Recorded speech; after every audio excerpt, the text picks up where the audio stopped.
الله أكبر الله أكبر. أشهد أن لا إله إلا الله. أشهد أن محمد رسول الله.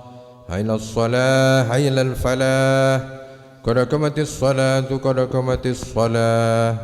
الله أكبر الله أكبر. لا إله إلا الله. لا إله إلا محمد رسول الله صلى الله عليه وسلم. استووا صفوفكم فإن تسوية الصفوف من تمام الصلاة. استووا صفوفكم واعتدلوا.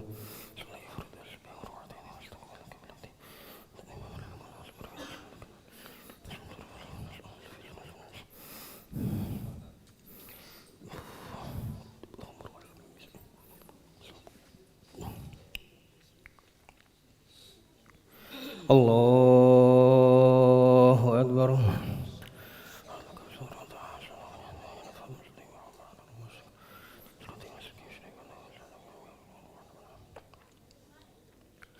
بسم الله الرحمن الرحيم.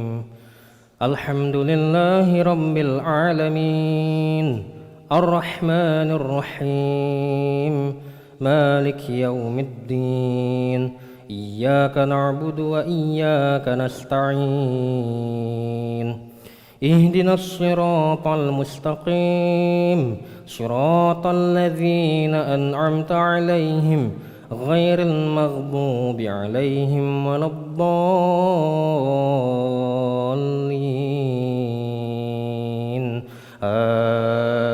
آمين.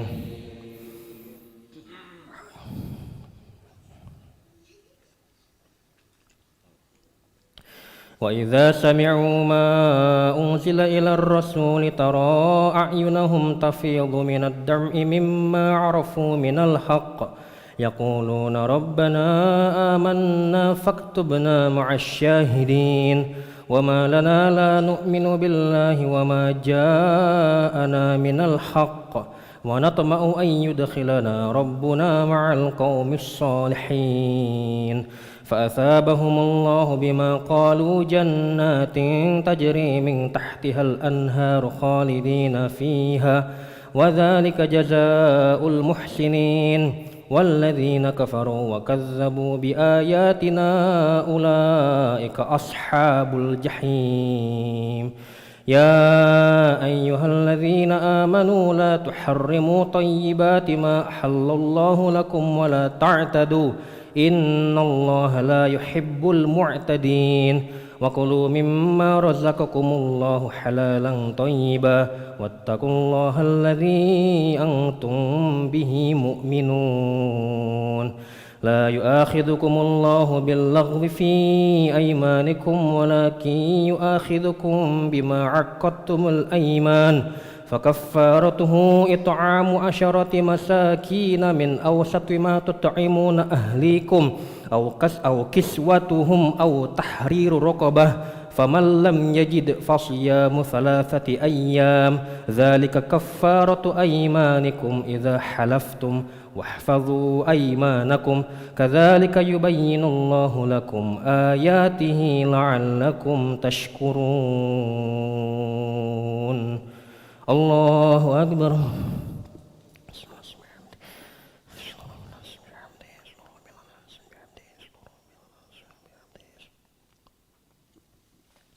سمع الله لمن حمده.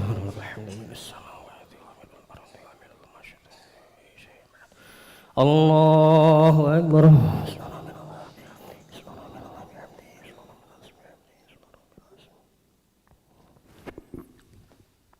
الله أكبر.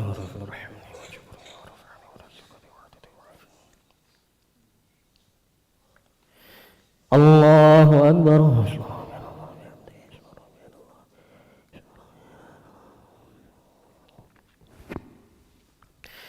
الله أكبر. بسم الله الرحمن الرحيم. الحمد لله رب العالمين الرحمن الرحيم مالك يوم الدين إياك نعبد وإياك نستعين اهدنا الصراط المستقيم صراط الذين أنعمت عليهم غير المغضوب عليهم ولا الضالين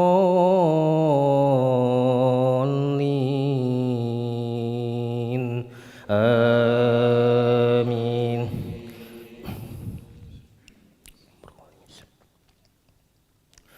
يا أيها الذين آمنوا إنما الخمر والميسر والأنصاب والأزلام رجس من عمل الشيطان فاجتنبوه لعلكم تفلحون. إنما يريد الشيطان أن يوقع بينكم العداوة والبغضاء في الخمر والميسر ويصدكم عن ذكر الله وعن الصلاة فهل أنتم منتهون. وأطيعوا الله وأطيعوا الرسول واحذروا فإن توليتم فاعلموا أنما على رسولنا البلاغ المبين. ليس على الذين آمنوا وعملوا الصالحات جناح فيما طعموا إذا ما اتقوا وآمنوا وعملوا الصالحات ثم اتقوا وآمنوا ثم اتقوا وأحسنوا والله يحب المحسنين. يا أيها الذين آمنوا ليبلونكم الله بشيء من الصيد تناله أيديكم ورماحكم ليعلم الله من يخافه بالغيب فمن اعتدى بعد ذلك فله عذاب أليم. يا أيها الذين آمنوا لا تقتلوا الصيد وأنتم حرم ومن قتله منكم متعمدا فجزاء مثل ما قتل من النعم يحكم به ذوى عدل منكم هديا بالغ الكعبة أو كفارة طعام مساكين أو عدل ذلك صياما ليذوق وبال أمره عفى الله عما سلف ومن عاد فينتقم الله منه والله عزيز ذو انتقام. الله أكبر.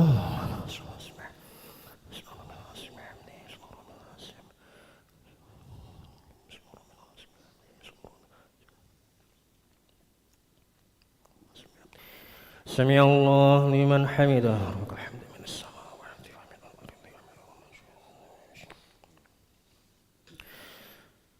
اللهم اهدنا فيمن هديت وعافنا فيمن عافيت وتولنا فيمن توليت وبارك لنا فيما أعطيت وقنا برحمتك شر ما قضيت.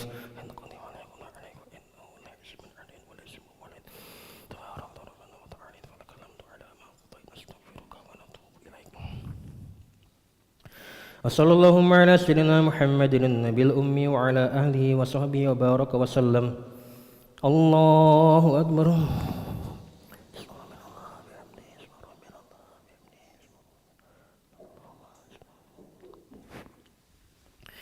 الله أكبر.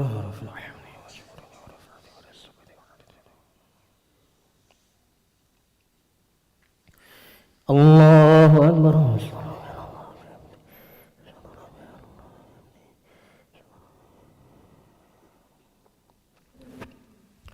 الله أكبر.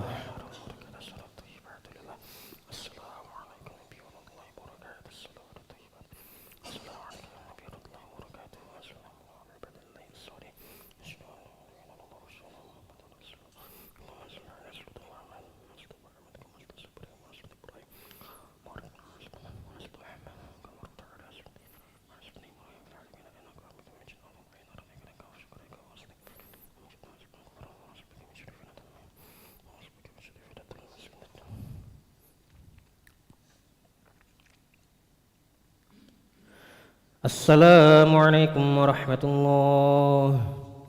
السلام عليكم ورحمة الله.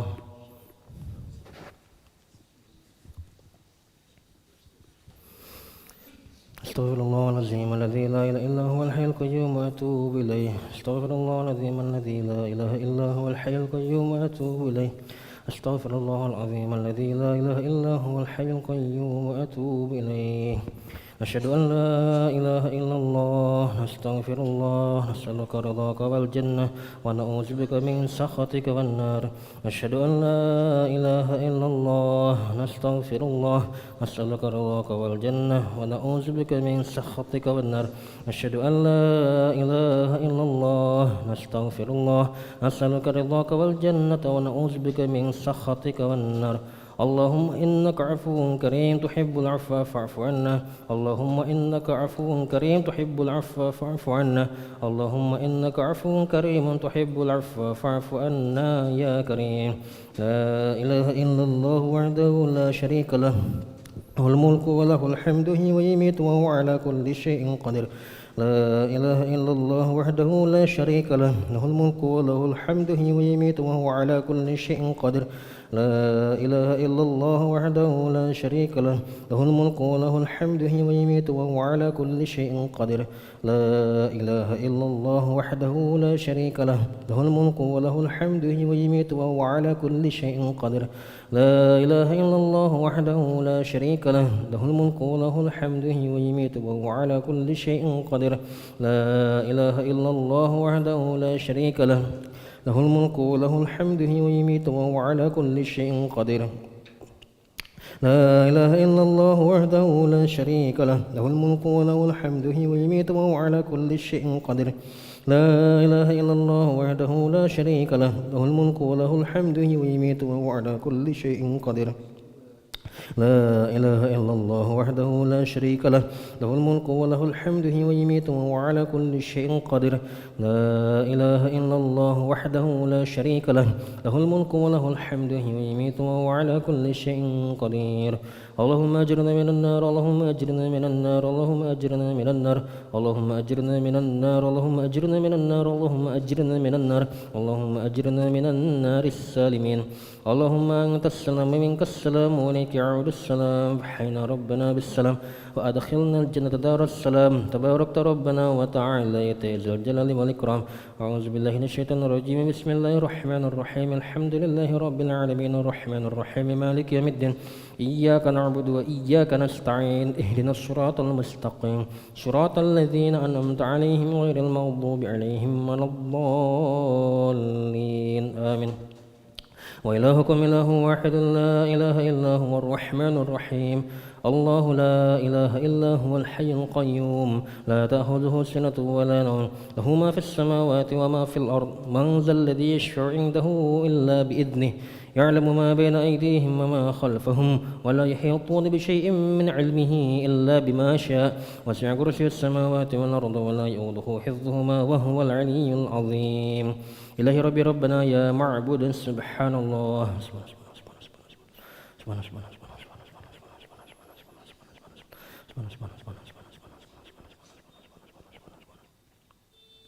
سبحان الله الكريم دائما أبدا الحمد لله الحمد لله الحمد لله الحمد لله الحمد لله الحمد لله الحمد لله الحمد لله الحمد لله الحمد لله الحمد لله الحمد لله كل حين في كل حين الله أكبر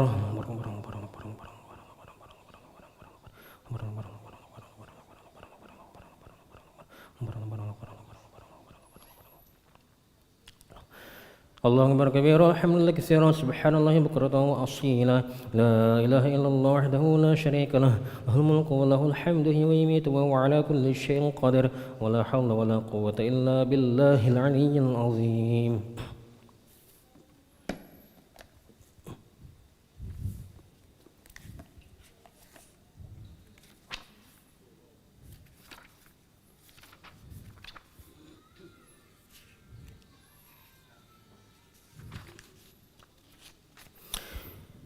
Bismillahirrahmanirrahim. Assalamualaikum warahmatullahi wabarakatuh.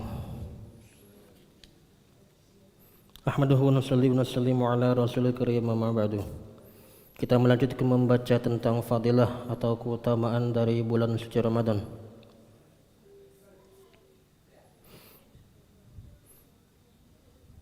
Dalam setiap urusan, para sahabat radhiyallahu anhum merupakan contoh nyata bagi kita. Keteladanan amal soleh mereka telah terbuka untuk kita ikuti. Terdapat ratusan bahkan ribuan peristiwa pada diri mereka yang dapat membuat kita kagum. Lihatlah salah satu contohnya seperti yang diriwayatkan oleh Abu Jaham radhiyallahu anhu ketika sedang berlangsung perang Yarmuk. Ia berkata, aku pergi mencari saudara sepupuku dengan membawa kantung kulit berisi air untuk minum dan untuk mengobati lukanya jika ia masih hidup. Aku menjumpainya sedang terkapar. Aku bertanya apakah ia memerlukan air. Ia memberi isyarat mengiyakan. Kebetulan ketika itu terdengar rintihan seseorang di dekatnya. Ia menunjuk ke arah tersebut dan menyuruhku agar memberikan minum kepadanya. Aku pun mendatangi orang itu. Ketika aku berhendak memberinya air, terdengar lagi suara rintihan di dekatnya. Orang itu pun mengisyaratkan tangannya kepada orang ketiga agar aku mendatanginya terlebih dahulu. Aku mendatangi orang ketiga, tetapi begitu aku sampai nyawanya telah tiada. Aku kembali kepada orang kedua, ternyata ia pun telah meninggal dunia. Dan ketika aku kembali kepada sepupuku, ternyata ia juga telah meninggal dunia. Demikianlah sifat isar para pendahulu kita. Mereka merelakan air minum mereka untuk orang lain ketika mereka sendiri sedang sangat membutuhkan. Semoga Allah SWT meridhai mereka dan memberikan kita kemampuan agar dapat mengikuti langkah kehidupan mereka. Disebutkan dalam kitab Ruhul Bayan bahwasanya Imam Suyuti rahmatullah alaihi di dalam Jami'us Shaghir dan As-Sakhawi dalam Al-Maqasidnya terdapat riwayat dari Ibnu Umar radhiyallahu anhuma bahwasanya Rasulullah sallallahu alaihi wasallam pernah bersabda, di antara umatku senantiasa ada 500 orang pilihan dan 40 orang wali abdal. Jika salah seorang di antara mereka meninggal dunia, maka langsung Allah gantikan. Para sahabat radhiyallahu anhum bertanya, apakah amalan istimewa mereka? Beliau bersabda, mereka memaafkan para penzalim, bermuamalah dengan baik walaupun kepada ahli maksiat, dan berbagi kasih sayang dalam rezeki yang mereka terima. Hadis lain menyebutkan, barang siapa memberi makan kepada orang lapar, memberi pakaian kepada orang telanjang, dan memberikan tempat bermalam kepada musafir, Allah pasti akan menyelamatkannya dari ketakutan pada hari kiamat. Yahya Barmaki rahmatullah alaihi biasa memberikan 1000 dirham kepada Sufyan Sauri rahmatullah alaihi setiap bulan. Lalu Sufyan Sauri rahmatullah alaihi bersujud kepada Allah dan berdoa, wahai Allah, Yahya telah mencukupi kebutuhan duniaku, maka melalui rahmatmu yang besar cukupilah kebutuhannya di akhirat. Dan setelah Yahya rahmatullah alaihi meninggal dunia, ketika orang-orang melihatnya dalam mimpi, mereka bertanya kepadanya, bagaimanakah keadaanmu? Yahya rahmatullah alaihi menjawab, melalui doa Sufyan, Allah telah mengampuni seluruh dosa-dosaku. Selanjutnya Rasulullah SAW bersabda tentang keutamaan memberikan makan kepada orang yang sedang berbuka puasa. Sebuah hadis meriwayatkan bahawa selama bulan Ramadan para malaikat memohonkan rahmat bagi orang yang memberikan makan kepada orang yang berbuka puasa dari nafkahnya yang halal. Pada malam Lailatul Qadar, Jibril alaihissalam akan berjabat tangan dengannya, dan barang siapa berjabat tangan dengan Jibril, tanda-tandanya adalah hatinya menjadi lembut dan air matanya gampang mengalir. Hamad bin Salamah rahmatullah alaihi adalah seorang muhaddis yang masyhur. Ia biasa memberikan makan iftar setiap hari kepada 50 orang yang berpuasa pada bulan Ramadan. Setelah Nabi SAW bersabda tentang keutamaan iftar, beliau menyatakan bahawa bagian pertama bulan Ramadan adalah masa diturunkannya rahmat. Maksudnya Allah SWT menurunkan rahmatnya secara umum kepada kaum muslimin. Jika mereka mensyukuri nikmat itu, maka nikmat itu untuk mereka akan ditambah. Allah SWT berfirman, la in syakartum la azidannakum. Apabila kamu mensyukuri nikmatku, pasti akan aku tambahkan nikmatku padamu. Alhamdulillah, kita dengar beberapa kisah, beberapa riwayat tentang bagaimana para orang-orang saleh sebelum kita, mereka berlomba-lomba dalam kebaikan di bulan Ramadan, seperti contohnya memberikan iftar, makanan berbuka, takjil bagi orang berbuka puasa. Insyaallah apa yang kita dengar, apa kita amalkan, kita sampaikan. أعوذ بالله من الشيطان الرجيم بسم الله الرحمن الرحيم الحمد لله رب العالمين حمدا شاكرا حمدا نعيما حمدا يؤافي نعمه ويكافئ مزيده يا ربنا لك الحمد كما ينبغي لجلالك الكريم وعظيم سلطانك اللهم صل على سيدنا محمد وسيدنا محمد ربنا ظلمنا أنفسنا وإن لم تغفر لنا وترحمنا لنكونن من الخاسرين ربنا اغفر لنا ذنوبنا وذنوب والدينا وارحمهم كما ربونا صغارا جميع المسلمين والمسلمات والمؤمنين والمؤمنات الأحياء منهم والأموات برحمتك أرحم الراحمين ربنا لا تزغ قلوبنا بعد إذ هديتنا وهب لنا من لدنك رحمة إنك أنت الوهاب اللهم أرنا الحق حقا وارزقنا اتباعه وأرنا الباطل باطلا وارزقنا اجتنابه اللهم أعنا على ذكرك وشكرك وحسن عبادتك يا مقلب القلوب ثبت قلوبنا على دينك يا مصرف القلوب صرف قلوبنا على طاعتك ربنا لا تجعلنا فتنة للقوم الظالمين ونجنا برحمتك من القوم الكافرين ربنا افرج علينا صبرا وتوفنا مسلمين ربنا اجعلنا مقيمين الصلاة ومن ذريتنا ربنا تقبل دعاء اللهم الحمنا مراشد أمورنا وإذنا من شرور نفوسنا اللهم اهدنا واهد بنا واهدنا جميعا واجعلنا سببا لمن اهتدى يا حي يا قيوم برحمتك نستغيث أصلح لنا شأننا كلها ولا تكلنا إلى أنفسنا طرفة عين ربنا هب لنا من أزواجنا وذريتنا قرة أعين واجعلنا للمتقين إماما ربنا آتنا في الدنيا حسنة وفي الآخرة حسنة وقنا عذاب النار وصلى اللهم على سيدنا محمد بالأمي وعلى أهله وصحبه وسلم فلسبحان ربك رب العزة عما يصفون وسلام على المرسلين والحمد لله رب العالمين سبحان الله بحمده سبحانك اللهم بحمدك أشهد أن لا إله إلا أنت أستغفرك وأتوب إليك السلام عليكم ورحمة الله وبركاته